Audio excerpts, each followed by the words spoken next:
Yo, what up everybody, welcome back to the Phil Studio channel, back here bringing the video, and in today's video we have another toy hunt. Today's toy hunt is going to be taking place at Five Below.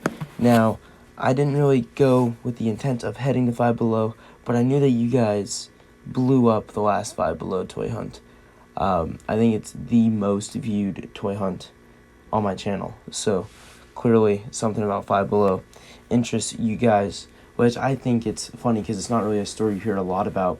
Figures going to and having sales on figures, but Five Below is actually kind of a pretty good store, I think. I mean, I feel like for $5 they got kind of a nice variety, and it's nice to see that they have wrestling figures because it's nice to know that there's always somewhere out there with a good deal.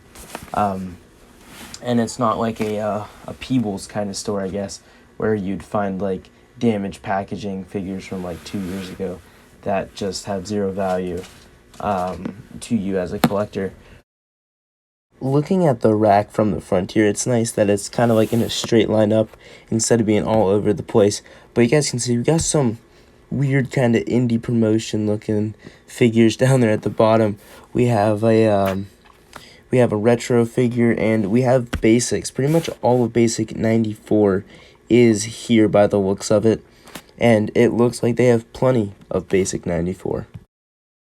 The first row going back, you guys can see that it starts out with a nice Big E showing off the aisle. He's got some Kofi Kingstons and Xavier Woods as backup, and also a little Randy Orton playing peekaboo, being a little cheeky bugger back there.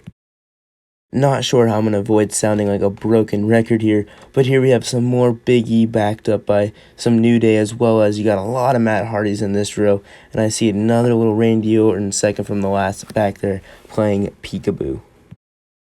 I don't know if the person stocking these shelves has any affiliation with WWE, like whether or not they're a fan or whatever, or if they just see Big E and Matt Hardy and see the happy expression on their face and puts them at the front of the aisle. But here you have Matt Hardy leading the next row with some more Kofi Kingstons and Xavier Woods or two, and of course Randy Orton playing peekaboo. Something I don't know about here is these $3.25. It looks like it says Extreme figures. They look like, I don't know, maybe like a Stretch Armstrong kind of figure, where it looks like he's made out of rubber and you can just super stretch him. I see a Finn Balor, I believe a John Cena, and I think that was it. And maybe a Roman Reigns in the back there. I really don't know. I really didn't look at these too much. $3.25, they seem kind of cheaply made, but interesting to see nonetheless. And then also down there at the bottom, they have little like statue of figures. I believe those are $3 whole, which is interesting because like you see AJ Styles, and they kind of look like those things that were $1 at Toys R Us right before Toys R Us closed, and they had like 100 of them everywhere.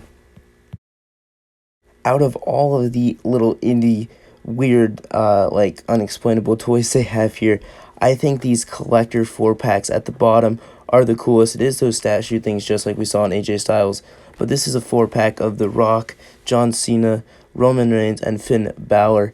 I like that the way they're all posed. That's nice. You could take them out and have them stood separately with the little posable stand, or you can just leave them in the box and they will look good. And it has the same color scheme as a Mattel, so if you're a mock collector, you can put it right next to your Elite collection and it won't look out of place. There you have it, guys. This was the aisles of Five Below. Really interesting. They were loaded up with Basic 94, which I think is pretty new to be at just a $5 store. Kind of gimmick here for a store. But they also had some really cool indie stuff, which is kind of one of the reasons I like coming to Five Below, is to find those random little things that are out of my usual like 6-inch figure scale line. But with that said, I do thank you all so very much for watching, and I'll see you next time.